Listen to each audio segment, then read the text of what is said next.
오늘 하나님께서 우리에게 주시는 말씀 누가복음 15장입니다.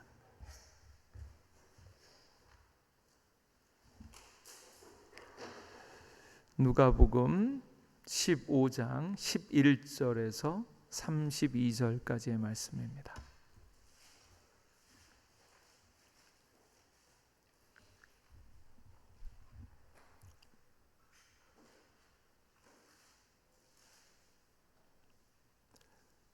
잘 알려진 탕자의 비유로 알려진 말씀인데 15장 11절에서 32절까지 한 절씩 교독하겠습니다. 또 이르시되 어떤 사람에게 두 아들이 있는데 그 둘째가 아버지에게 말하되 아버지여 재산 중에서 내게 돌아올 분깃을 내게 주소서 하는지라. 아버지가 그 살림을 각각 나눠 주었더니 그 후 며칠이 안 되어 둘째 아들이 재물을 다 모아 가지고 먼 나라에 가 거기서 허랑방탕하여 그 재산을 낭비하더니 다 없앤 후 그 나라에 크게 흉년이 들어 그가 비로소 궁핍한지라.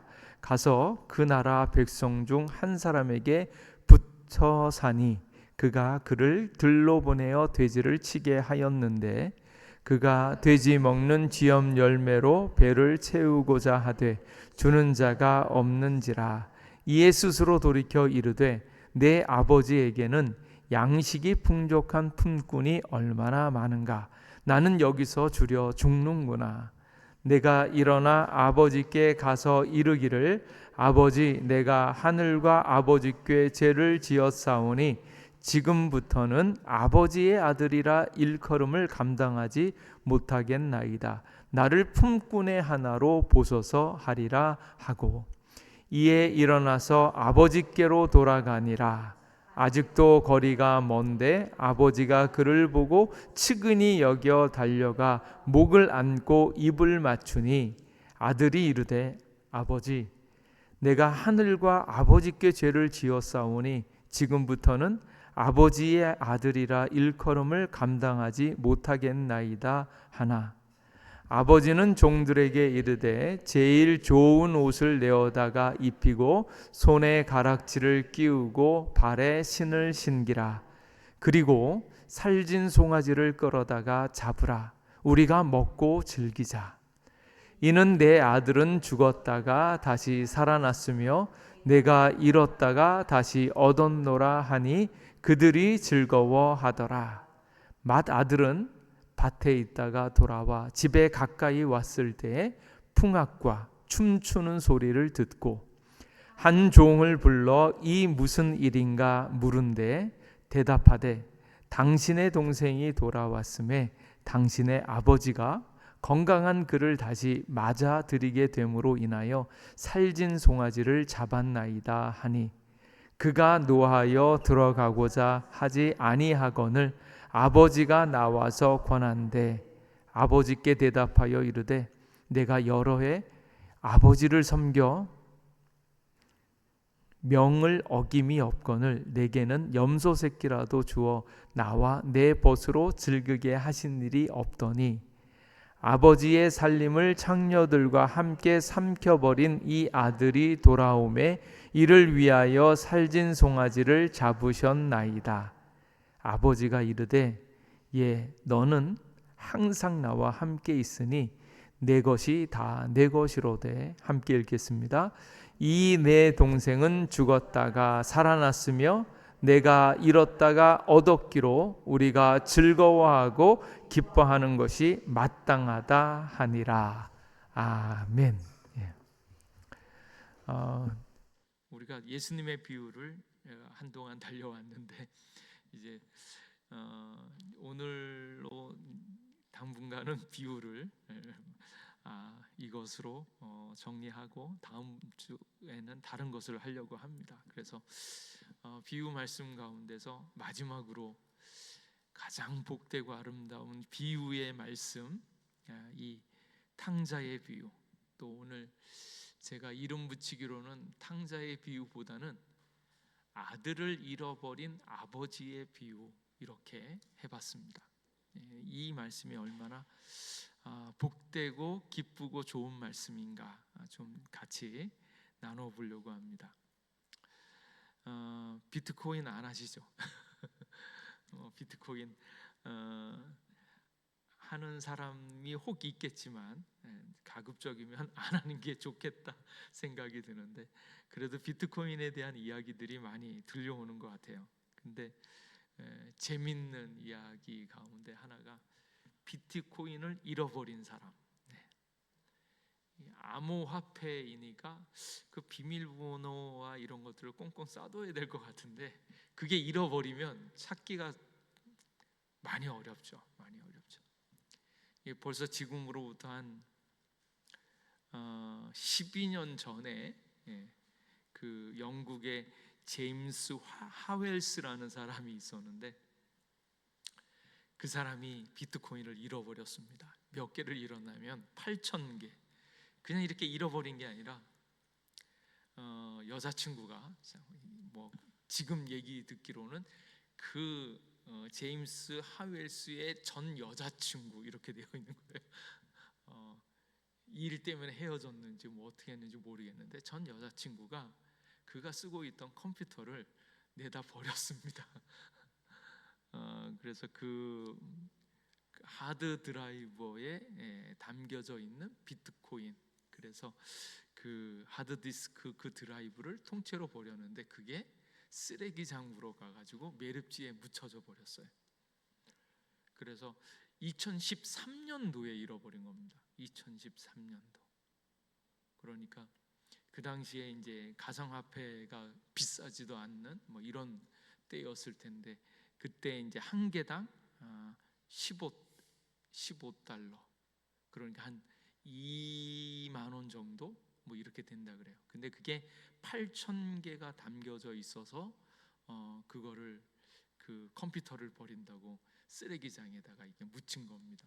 그러니까 그게 이제 그 당시에는 잘 몰랐다가 좀 지나니까 이게 급등을 했죠. 오르락내리락 하는데, 그러다가 나중에 그게 급 성장을 하면서 이제 얼마까지 떴는가, 지금으로는 그게 7억 8,400만 달러랍니다.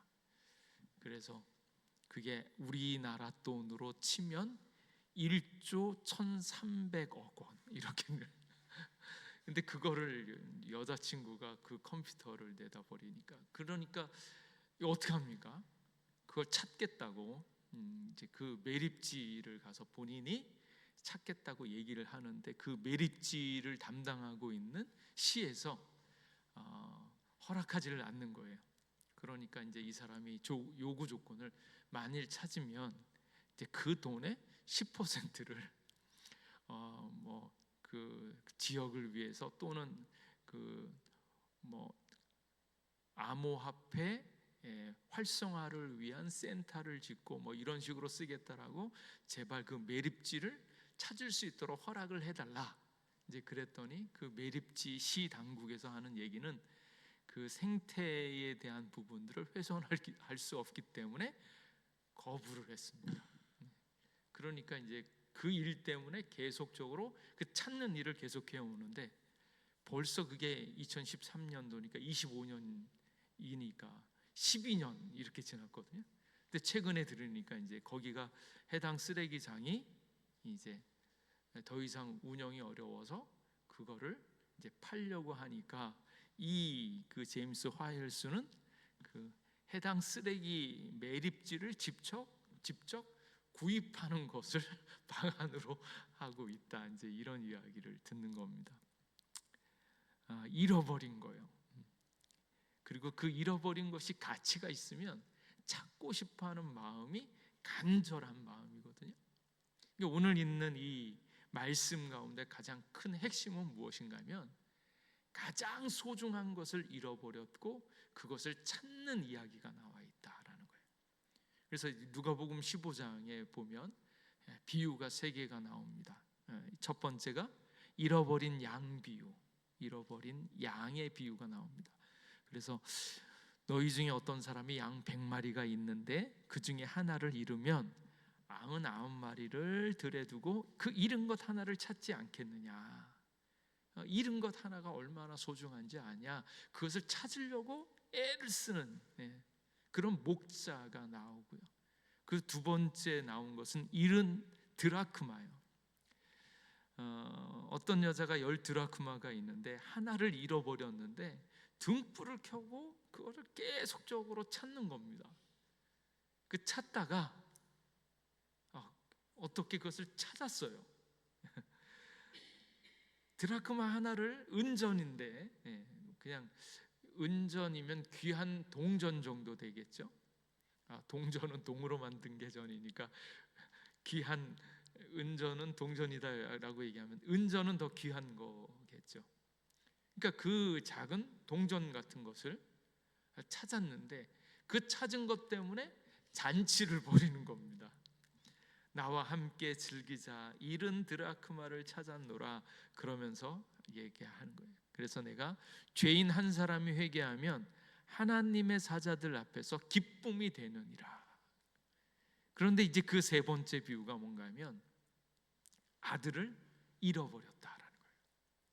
그래서 잃어버렸다가 다시 찾았을 때 아빠의 기쁨이 어떠한가, 이게 핵심이거든요. 그러니까 탕자의 비유 이야기하면 우리는 회개하고 돌아오고 뭐 이렇게 이야기하지만 정작 그 이야기 가운데 가장 큰 핵심은 무엇인가 하면 사랑하는 아들을 잃어버린 아버지의 아픔과 그것을 찾았을 때 아빠의 기쁨이 얼마나 큰가 하는 거예요. 그래서 탕자의 비유이기보다는 잃어버린 아들, 그리고 그 아들을 찾은 아빠의 기쁨, 그 아빠의 사랑, 그 아빠의 마음을 아는 것이 이 말씀의 가장 큰 특징입니다. 그래서 이 이야기를 이제 보게 되어지는 특징은 내 아들은 죽었다가 다시 살아났으며 잃었다가 다시 얻었노라, 이 이야기예요.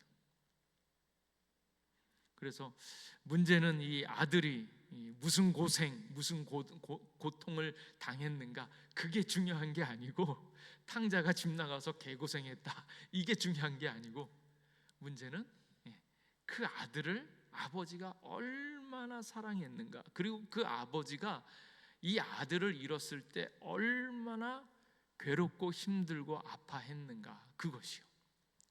그래서 가장 소중한 것을 잃었을 때, 마치 비트코인이 뭐 1조 얼마가 되어졌을 때 12년 동안 그걸 찾으려고 애를 쓰는 것처럼 오히려 그거보다 더 큰 것이 아들을 잃어버린 아버지의 심정이다. 그 이야기가 오늘 말씀에 쭉 나왔다라는 거예요. 이제 결론으로 보자면 우리는 하나님이 잃어버린 자식이었다. 하나님이 잃어버린 아들이요 딸이었다. 그리고 하나님께서 우리를 얼마나 사랑하는지, 우리를 얼마나 소중하게 여기고 계신지를 분명히 깨달을 수 있기를 간절히 원합니다. 이 아버지가 오늘 와서 예배하고 있는 우리들을 너무너무 귀하게 10년, 20년, 30년 여기 있는 비트코인은 뭐 12년 동안 계속하면서 차라리 그 매립지를 사면서도 그걸 찾으려고 하고 있는 그것보다 정말 자녀를 잃어버리면 꿈에도 잊지 못하잖아요. 가슴에 늘상 듣고 찾고 애쓰고 애달다 하고, 그리고 그것을 찾았을 때 얼마나 기쁜가. 그런 아버지의 사랑이 바로 우리를 향한 아버지의 마음이다라는 것을 깨닫고, 오늘 오신 이 말씀을 듣는 이들이 예수님께서 우리를 얼마나 사랑하는지, 얼마나 찾고자 하는지 그 마음을 깨달을 수 있기를 간절히 원합니다. 그래서 하나님께서 그 독생자 아들 예수 그리스도를 우리 가운데 보내주신 것은 다른 데 있는 것이 아니라 잃어버린 우리들을 찾기 위해서 이렇게 가장 귀한 예수님을 보내주셔서 우리를 찾으신다라는 거예요. 그래서 이 말씀은 잃어버린 것을 찾는 거예요.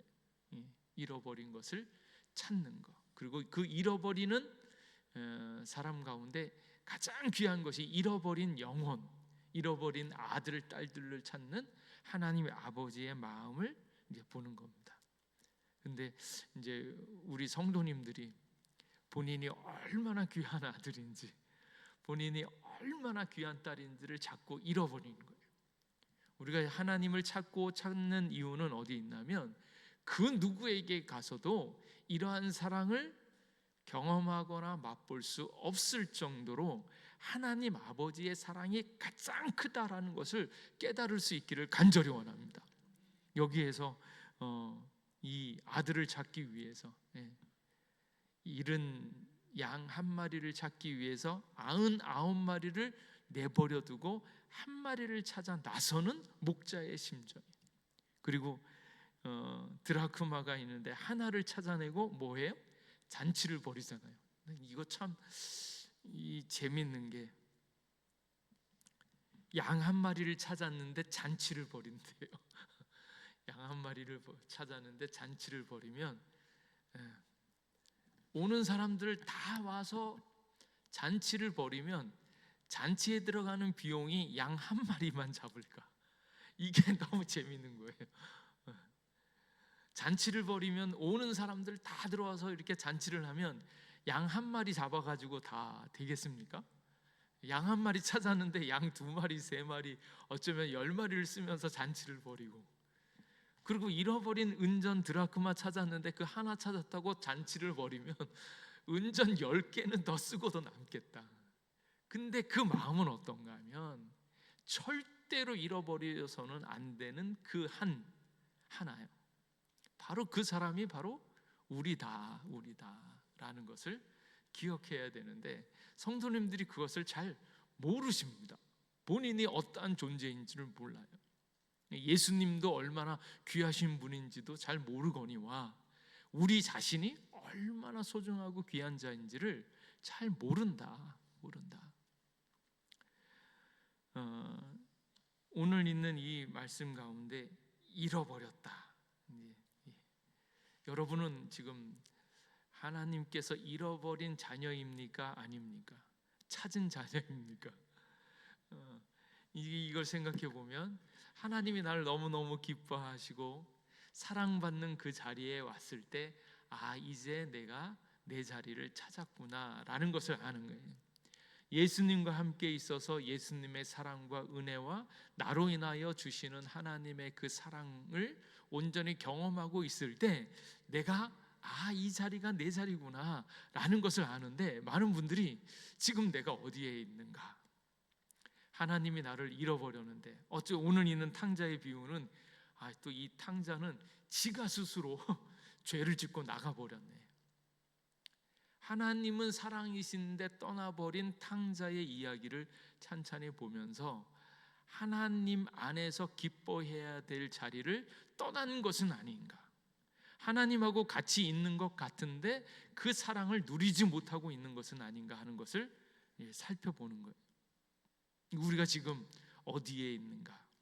하나님의 잃어버린 자녀인가? 아니면 있지만 제자리에 있지 않아서 그 사랑을 누리지 못하고 있는 것은 아닌가? 이것을 생각해 보는 겁니다.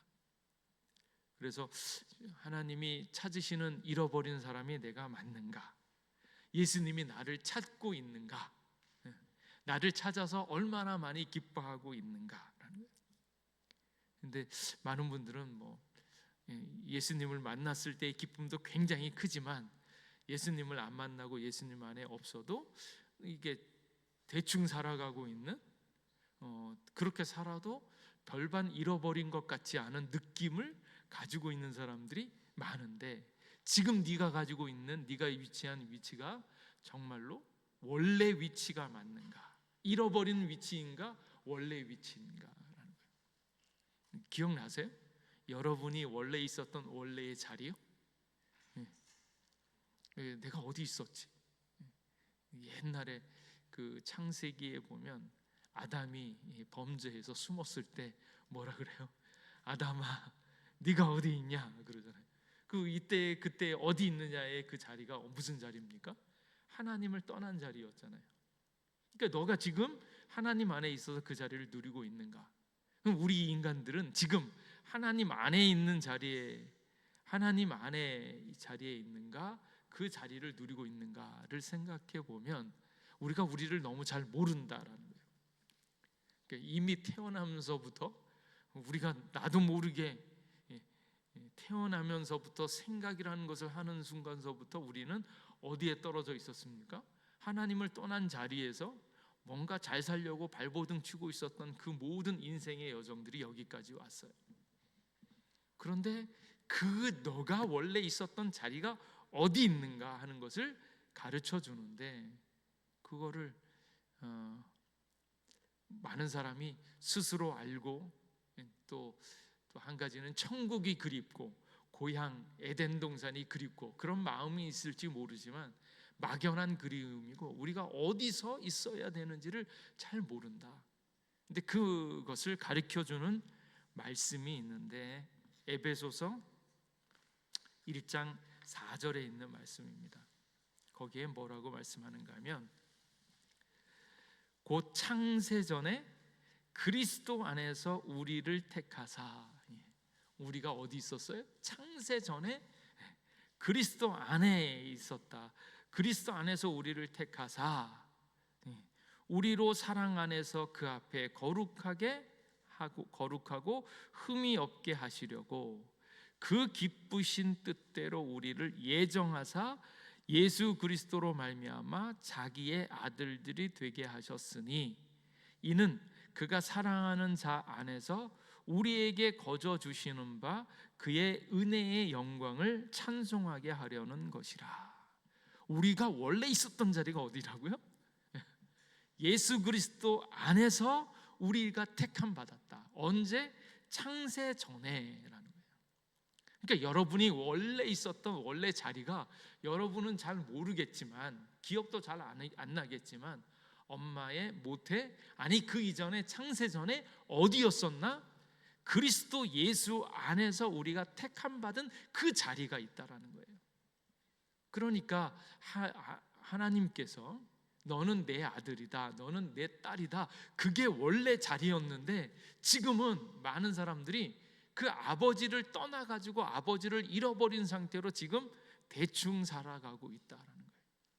그 고향을 막연히 그리워하면서 행복해지려고 발버둥을 치고 있는데, 그 원래 자리는 하나님 아버지를 하나님을 아버지로 모시고 예수 그리스도 안에서 가장 사랑받는 예수 그리스도 독생자, 그의 동일한 하나님의 자녀들로 우리가 태어났다라는 것을 말씀해 주고 있다라는 거예요.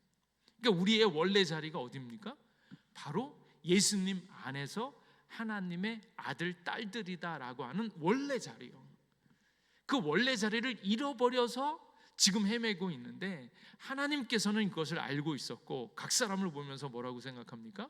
아이고 저 아들 저 딸 왜 저기 가 있냐, 왜 저 고생을 하냐, 왜 저렇게 힘들게 어려운 일을 하고 있는가, 그 마음이 들어서 아버지의 심정은 왜 이 아들들이 집을 나갔나, 너무너무 찾고 싶어서 기다리고 있는 아버지의 마음이 여기에 담겨져 있다는 거예요.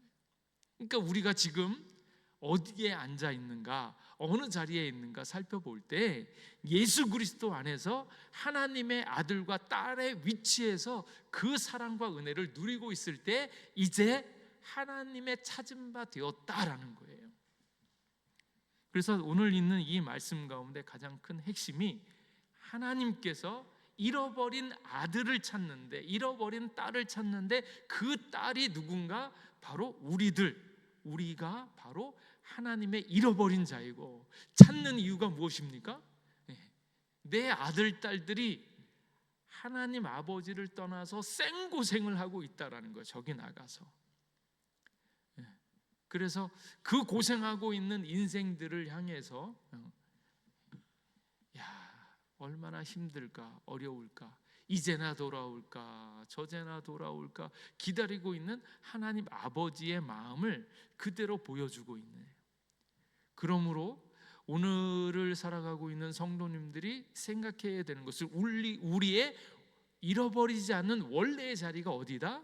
예수 그리스도 안에서 십자가에서 우리가 온전히 하나님과 함께 있는 그 자리가 우리의 진짜 있어야 될 자리인 것을 꼭 기억하시기 바랍니다. 근데 그것을 자꾸 놓쳐버리는 거예요. 우리가 왜 힘들고 어려운가? 예수님의 십자가 안에서 우리가 참 평강을 누리고 있는 그 자리가 바로 하나님께서 원하시는 그 자리다라는 것을 보여주고 있다는 거예요. 그래서 그 자리를 누리지 못하고 있는 아들, 딸들 때문에 아버지가 끊임없이 기다리는 거예요. 기다리는 거. 그래서 이 자리를 다시 한번 회복시키고 깨달으려면 어디로 가야 됩니까? 십자가로 가야죠. 분명히 예수님을 알면서, 하나님을 알면서, 우리가 원래 나왔던 하나님의 품 안을 생각하면서 거기가 바로 내 자리였다라는 것을 뼈저리게 느껴야 되는데 우리는 그것에 대한 감이 없으니까, 그 감을 온전히 알 때는 어디에 있습니까? 우리를 찾아오신 예수님 그 십자가 안으로 들어가서 십자가 그 자리에서 우리의 원래 있던 자리를 다시 회복하고 그제서야 알게 되어진다라는 거예요. 이 십자가에서 무엇이 일어납니까? 하나님으로부터 어긋난 것들, 죄악적인 것들에 대해서 심판이 선언되잖아요. 예수님께서 채찍질 당하시고 거기에 피를 흘리시면서 죽으시잖아요. 그 자리는 무슨 자리입니까? 하나님을 떠났던 자녀들이 하나님 없으면 벌받고 힘들고 어려운 자리가 바로 그 자리라는 것을 보여주는 것이고, 바로 그 십자가에서 예수님이 우리를 위하여 죽으시고 우리의 죄를 다 치르신 그 자리, 그 십자가 보좌가, 그 자리가 바로 우리가 있어야 될 참된 하나님의 자녀의 자리고 회복된 자리라는 것을 그제서야 보는 겁니다. 그래서 예수님의 십자가 안에서 우리의 자리가 바로 하나님의 아들, 딸들인 그 자리를 회복하게 되어지는 것을 그제서야 알게 되어지는 거예요. 그래서 십자가로 나아가는 거고, 십자가에서 우리가 하나님께 돌아가지 않으면 저렇게 피 터지고 아파하고 힘들고 괴로울 수밖에 없는 그런 인생이다라는 것을 보고 다시 그 예수님을 발견하고 예수님 안에 있으면 그제서야 우리가 하나님의 아들, 딸로서 회복되어진다라는 것을 보고 있는 그 자리요, 그 자리. 그래서 우리가 돌아가야 될, 다시 회복된 자리는 십자가의 자리다라는 것을 꼭 기억하시고, 십자가에서 우리가 하나님의 아들, 아들의 모습, 딸의 모습으로 회복되어지는 그 자리로 들어간다라는 것을 보게 되어지는 겁니다. 근데 그래서 지금 있는 이 탕자의 비유는 아들을 잃어버린 아버지의 찾은, 회복한 그 사랑 이야기, 이렇게 볼 수 있습니다. 그래서 또 이 이야기에는 두 아들이 나오는데, 처음에는 이걸 이제 탕자의 이야기, 탕자의 비유 이렇게 얘기하잖아요. 근데 이제 한참 이야기를 이렇게 쭉 듣다 보면 탕자 얘기만 있는 게 아니라 이제 큰 아들이 나오죠. 가만히 살펴보니까, 컨테스트상 살펴보니까 오히려 이 작은 아들 돌아와서 회복되어지는 이야기를 너무 우리가 이렇게 감동 있게, 또 우리의 죄를 너무나 밝혀주는 그 이야기 때문에 감동 있게 읽지만, 가만히 살펴보니까 작은 아들보다 큰 아들에게 이게 맞춰졌다라는 느낌이 듭니다. 왜냐하면 바리새인과 서기관들이 나오는데, 바리새인들과 서기관들은 큰 아들일까 작은 아들일까 생각해 보면 큰 아들의 확률이 더 많은 거예요. 누가복음 15장 1절 2절 말씀에 보면, 모든 세리와 죄인들이 말씀을 들으러 가까이 나아오니 바리새인과 서기관들이 수군거려서 이르되 이 사람이 죄인을 영접하고 음식을 같이 먹는다 하더라. 두 부류가 있죠. 세리와 죄인들이 있는데, 세리와 죄인들을 딱 나오는 걸 보면서 바리새인하고 서기관들이 기분이 더 나쁘고 이거를 허용하고 있는 예수님에 대해서 좋게 생각이 안 되는 겁니다. 어떻게 저렇게 더러운 죄인들을 용납할 수 있는가, 영접할 수 있겠는가? 근데 우리는 뭐예요? 바리새인과 서기관들은 말씀을 잘 듣고 잘 지켰던, 나름대로 착하게 사는, 하나님 말씀에 어그러짐이 없이 순종하며 살았던 그런 모습들이 있는 거예요. 근데 그 이야기를 고스란히 옮겨놔서 이제 탕자와 큰아들 이야기가 있으면, 세리와 죄인들은 둘째 아들 탕자 같고, 아버지의 재산을 가져다가 허랑방탕하게 쓰고 죄를 많이 짓고, 그 죄 때문에 어쩔 수 없어서 한탄스럽고 고생을 하다가 돌아온, 오히려 죄를 졌기 때문에 아버지를 가까이 하고 있는 이 탕자의 모습이요. 그런데 그 뒤에 있는 큰아들은 말씀은 잘 지켰는데 역시나 똑같이 죄인이고 아버지를 온전히 모시지 못하고 있고, 아버지의 뜻에 대해서 오해하고 있는, 오히려 죄를 짓고 돌아온 탕자보다 더 못한 삶을 살고 있는 큰아들의 모습을 볼 때, 그 큰아들이 누구 같은가? 바리새인과 서기관 같다는 거예요. 그래서 이 이야기를 왜 했는가 보면, 잃어버린 것을 찾는 아버지의 기쁨을 이야기함과 동시에 여기 있는 바리새인과 서기관들이 큰아들 같다, 큰아들 같다. 이제 그 이야기를 여기에 딱 빗댄 것으로 보면, 이야기의 축이 탕자보다는 큰아들에게 포커스가 더 많이 맞춰져 있고, 그리고 결코 이게 아들의 이야기가 아니라 그 아들을 잃어버리고 찾고자 하는 아버지의 사랑이 더 중심이 되어져야 되기 때문에, 탕자의 비유, 아들의 이야기 이렇게 보기보다는 이들을 찾고 회복하려고 하는 아버지의 사랑 이야기, 이렇게 얘기하는 것이 더 정확하다라고 얘기하는 거예요. 그래서 잃어버린 아들을 잃어버린 아버지의 이야기, 이것이 더 정확하다, 이렇게 볼 수 있습니다. 자, 여기에는 많이 이제 생각해 볼 이야기들이 참 많은데, 이제 탕자의 이야기를 보면, 탕자가 무엇을 잘못했는가? 둘째 아들의 부정적인 모습이요. 둘째 아들의 가장 큰 죄악은 무엇입니까? 죄의 시작은 아버지를 떠나 행복을 추구하려고 했다라는 거예요. 참된 행복은 어디에 있는가? 아버지와 함께 있는 것. 그리고 잘 알지 못하고 깨닫지 못하고 있지만, 사실은 아버지가 그의 모든 것을 공급해 줄 수 있고 정말 참다운 행복을 줄 수 있다. 이게 가장 큰 핵심 중에 하나입니다. 아버지 안에 만물의 창조자요, 만물의 주관자요, 만물의 책임자인 아버지와 함께 있을 때 참 행복이 있다라는 거예요. 근데 많은 인생들은 어떻게 그것을 떠나서 자기가 직접 경험해 봐야 되고, 아버지가 주지 못할 것 같은 무언가 새로운 것들을 누리려고 발버둥 치면서 나가고 있는 거죠. 아버지를 벗어난 행복을 꿈꾸는 것이 죄악의 시작이었다. 그리고 더 이제 둘째 아들의 심각한 죄는 무엇인가 하면, 마치 자기 아버지가 죽기라도 한 것처럼, 그리고 아버지를 죽은 것처럼 여기면서 아버지의 재산을 쓰려고 했었던 그 일들이에요. 아버지가 있는 것도 감사하면서 살아야 되는데, 마치 아버지가 없어도 될 것처럼 아버지를 없애려고 재산을 받으려고 하고 있는 그 시도들이요. 근데 이게 더 놀라운 것은, 하나님 아버지는 이것조차 허용하고 있다.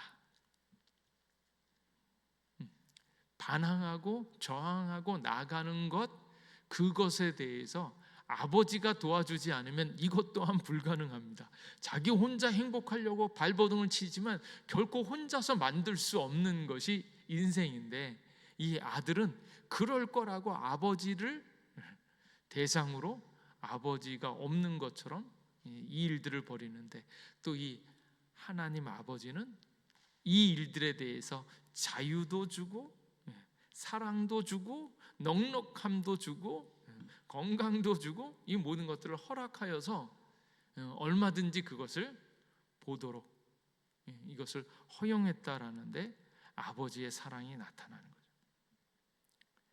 그리고 또 이제 탕자의 세 번째 경우는, 그걸 나가서 받은 바 그 돈으로 뭘 했습니까? 허랑방탕하게 스스로 다 낭비했죠. 근데 재산의 이유가 무엇입니까? 그 재산은 결과적으로 가족들을 위해서, 아버지를 위해서, 결국 아버지와 자녀들이 있으면 자녀들이 잘 크고 그 아버지를 복양하고 아버지를 높이기 위해서 재산이 있어야 되잖아요. 근데 그 재산이 있어야 되는 그 본래의 목적을 까먹고 자기 마음대로 자기의 욕심대로 이 재산을 다 써버렸다라는 거예요. 그리고 또 네 번째로는 탕자가 궁핍하게 되어졌을 때, 힘들고 어려워졌을 때 어떻게 가야 됩니까? 자기 동족, 아버지와 같은 민족, 동족에게 도움을 청하기보다는 이방인 사람들한테 가가지고 자기의 목숨을 연명하려고 했다라는 거예요. 그리고 유대인들이 보기에는 부정한 방법인 대지를 치는 일들을 하게 되었다라는 거예요. 결국 힘들고 어려워서 앞뒤 안 가리면서 부정한 자가 되어버렸다라는 일련의 죄악들이 나오는 거죠. 아버지에 대해서 이렇게 거부했던 거, 아버지를 멸시하고 떠나왔던 거, 더 나아가서 아버지에 대한 뜻이 있는 하나님을 저버렸다는 것까지 이렇게 다 여기에 담겨져 있다. 그래서 스스로 행복해지려고 발버둥 치면서 애를 쓰고 있었던 그 모든 인간들의 노력들이 어쩌면 아버지를 떠나 있다면 그것은 죄악이 되고 만다라는 것을 잘 보여주는 거고, 결국 그것으로 말미암아서 고생을 하죠. 고난을 하죠. 이때 그의 머릿속에 어렴풋이 들어온 거, 이에 스스로 돌이켜 내 아버지에게는 양식이 풍족한 품꾼이 얼마나 많은가, 나는 여기서 줄여 죽는구나. 이게 참 재밌는 거죠. 왜 재밌는가? 아버지의 사랑이 그리운 게 아니고요, 내가 여기서 찌들어서 가난해가지고 너무 가난한데 아버지께 돌아가면 얼마나 풍족한가, 물질적인 것이 먼저 왔다라는 거예요. 아버지가 날 사랑하는지, 아버지가 날 얼마나 찾고 있는지 그 사랑은 잘 몰라요. 근데 사람이 돌이키는 이유가 참 재미있는 것이, 그야말로 자기의 불편함, 자기의 어려움, 그것이 어떻게 해결되어질까, 그것부터 시작해가지고 결국은 나중에 이렇게 돌아오는 거죠. 그 물질적인 어려움, 육체적인 아픔, 뭐 이런 것 때문에 내가 하늘과 아버지께 죄를 지었사오니 이것을 이제 깨닫게 되어지는 모습들이 여기에 나옵니다.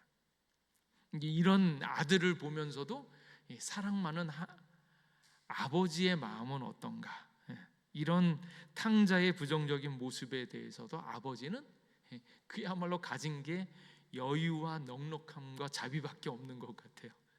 이렇게 반항하고 있는 이 아들에 대해서 다 용납해주고 받아들여주는 거죠. 탕자의 요구를 거절할 것처럼 기대되어졌지만 그러지 않고 그것을 그대로 다 들어주었다. 그리고 나서 맨 마지막에 아들이 돌아오려고 할 때 이 아버지의 마음 너무나 기쁘고 즐거운 나머지 품이나 체면은 생각하지도 않고 막 달려가서 포옹하고 입 맞추고 반지를 끼우고 신발을 주고 좋은 옷을 해입히는 그 하나님 아버지의 모습을 그대로 보여주고 있는 거예요. 아버지의 존재 이유나 목적이 바로 여기에 달려 있는 것 같아요. 마음 같아서는 우리는 무슨 마음이 있어요? 얘를 제대로 가르쳤어야지, 훈육을 했어야지, 막 이런데 그 모습이 여기 안 나오는 거예요.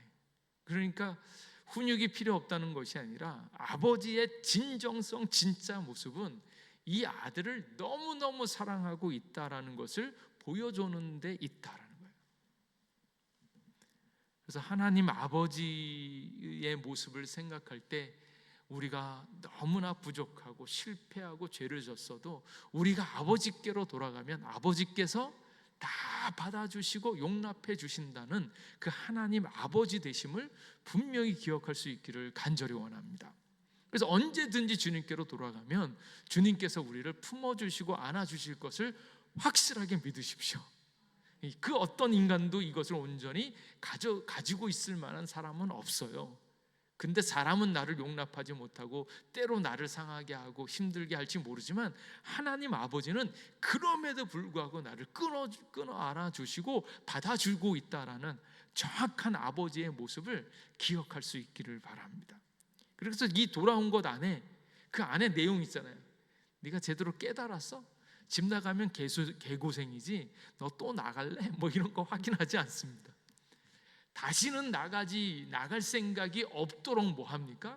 좋은 옷 입히고 너가 정말로 스스로 뼈저리게 느끼는 거죠. 집 나가면 개고생이구나. 다시는 나가고자 생각 한 번도 하지도 않을 정도로 그냥 안아주고 채워주고 좋은 옷 해입히고 신발 해입히고 잔치 벌이고 그 모습을 정확하게 보여주고 있다. 거기에 비해서 이제 큰아들은 어떻습니까? 큰아들은 이제 돌아왔으면 아까 제가 아들의 잃어버린 자리를 우리가 지금 차지하고 있는가 하는 거예요. 큰아들은 분명히 아버지랑 같이 있었어요. 같이 있었는데 잃어버린 아들 그 자리에 들어가서 그 아들됨을 누리고 있었는가? 누리지 못하고 있었다라는 거예요. 그래서 같이 있는 것 같지만 결국은 잃어버린 것, 집 떠난 것은 똑같다. 아버지의 품을 떠나서 아버지의 아들로서 누리지 못하는 삶을 살았으면 그 자리를 온전히 지키지 않고 기쁨이 없다면 지금 떠난 거와 똑같다라는 거예요. 근데 이 아들이 뭐라고 합니까? 29절 말씀에 내가 여러 해 아버지를 섬겨 명이 어김이 없거늘 내게는 염소 새끼라도 주어 나와 내 벗으로 즐기게 하신 일이 없더니 이제 섭섭증이 이제 딱 돋친 거죠. 우리는 뭐 해준 거 아무것도 없으면서 없었겠습니까? 지금까지 먹여주고 다 했겠지. 근데 이제 섭섭증이 오면 이제 한 번도 그래 준 적이 없는 그런 마음들이 이제 있는 거죠. 이 얘기를 어디까지 믿어야 될지는 모르겠어요. 근데 보통 이제 아버지한테 대들 때 틀린 얘기로 대들지는 않는 것 같아요. 한 번도 어긴 적이 없습니다. 그러면 분명히 이렇게 내세워도 될 만큼 어긴 적이 없는 것 같아요. 근데 이 모습을 보면 아버지에 대한 온전한 마음이 없다. 이걸 어떻게 알 수 있나요? 아버지와 동생 그 관계에서 정말로 하나님 아버지께서 원하시는 그 마음을 잘 가지고 있었다면 첫 번째로 감정이 노하는 감정이 아니었을 거예요. 우리 동생이 얼마나 집 나가서 생고생했는가. 우리 아빠는 이 아들 그 동생 찾느라고 얼마나 힘들었는데 이제 두 발 쭉 뻗고 자겠구나. 그러면서 아유 다행이다. 집안에 걱정이 있었는데 이제 아들 돌아왔으니까 이제 다 좋은 일만 있겠구나. 너무너무 감사하고 좋은 마음이어야 되잖아요. 근데 그 마음이 아닌 것이 맏아들이 집에 돌아와서 그 소리를 듣고 노했다라는 거예요. 28절 말씀에 보면 그가 노하여 들어가고자 하지 아니하거늘 아버지가 나와서 권한대. 이게 가장 첫 번째예요. 겉으로는 뭐 합니까? 나도 아버지 아들이고 동생이 돌아왔으니까 아이고 좋으네요. 뭐 이렇게 얘기할 수 있는데 그 감정은 이미 노했다라는 것을 보면 그의 영적인 자리가 어떠한가 하는 것을 가장 잘 보여준다라는 거예요. 그래서 감정에 대한 부분을 잘 살펴야 되는 것이 우리의 영적인 자리를 가장 잘 보여줍니다. 겉으로는 아무 일 없는 것 같은데 괜찮아요. 뭐 다들 하나님도 사람 좋아하고 잃어버린 사람들 돌아오는 거 당연히 좋지요. 그런데 기뻐하는가? 기쁨이 없다. 그러면 내가 잃어버린 것에 대해서 정말로 찾고자 하는 또 형제자매들 간의 사랑이 없다라는 것을 자각하는 거고, 그리고 그 자리는 뭐예요? 하나님께서 있었던 우리의 원래 자리요. 그게 어디라고요? 예수 그리스도 안에서 십자가에서 발견되어진 하나님의 아들이요 딸의 자리를 우리가 놓쳐버린 것이 아닌가 생각해 봐야 된다는 거예요. 근데 여기 있는 첫째 아들은 노했다, 마음이 상했다. 이제 그걸 보면 이미 그러한 자리를 알 수 있는데, 그리고 아버지의 편애를 비난하는 거예요. 제가 저번에 우리 이제 수요 예배 때 그 말씀을 드렸잖아요. 누가 누구를 더 사랑하는 것에 대해서 어떻게 생각하는가. 더 사랑하는 거 얼마든지 좋다. 우리 누군가를 더 사랑하고 이 사람을 더 사랑한다, 그거 다 좋다. 그거 다 받아줄 수 있는 마음이 있다. 단지 뭐가 안 되는가 하면 덜 사랑하는 것은 없다. 왜 그렇습니까? 이 사람을 사랑하는데 옆에 있는 사람을 더 사랑하잖아요. 더 사랑하는 것이 결코 미워 보이지 않는 거예요.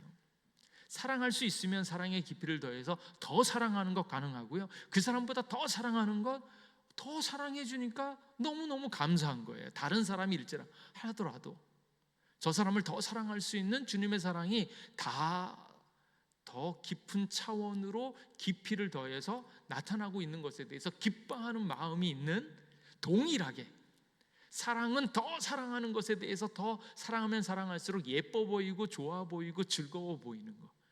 저 사람을 더 사랑해 주니까 제 마음이 너무너무 기쁘네요. 이 마음이 생기는 것이 사랑의 마음이다라는 거예요. 이제 덜 사랑하는 것은 없다. 하나님은 더 사랑하는 것에 대한 연장선일 것이다. 그 말씀을 드렸는데, 그래서 편애를 한다 해도 진짜 아버지의 아들, 아버지의 사랑을 받고 자란 사람은 편애를 해도 그것이 좋아 보인다. 쟤는 저렇게 생겼기 때문에 더 사랑받을 만해, 이런 거고요. 우리 자녀들이 있을 때 쟤는 뭐가 좀 부족하니까 더 사랑받아야 돼 라는 거죠. 잘하네? 잘하니까 더 사랑받아야 돼, 이것도 가능하고요. 쟤는 다른 데 가서는 사랑받는데 여기서는 사랑을 덜 받네? 그러니까 더 사랑해줘야 돼, 이게 가능하고 그것이 이해가 되어지는 것이 사랑의 세계인데, 그래서 이미 이 첫째 아들은 편애하고 있는 것을 부정적으로 이야기하는 것에서 이미 사랑받지 못한 그런 위치에 가 있다라는 것을 이야기하고요.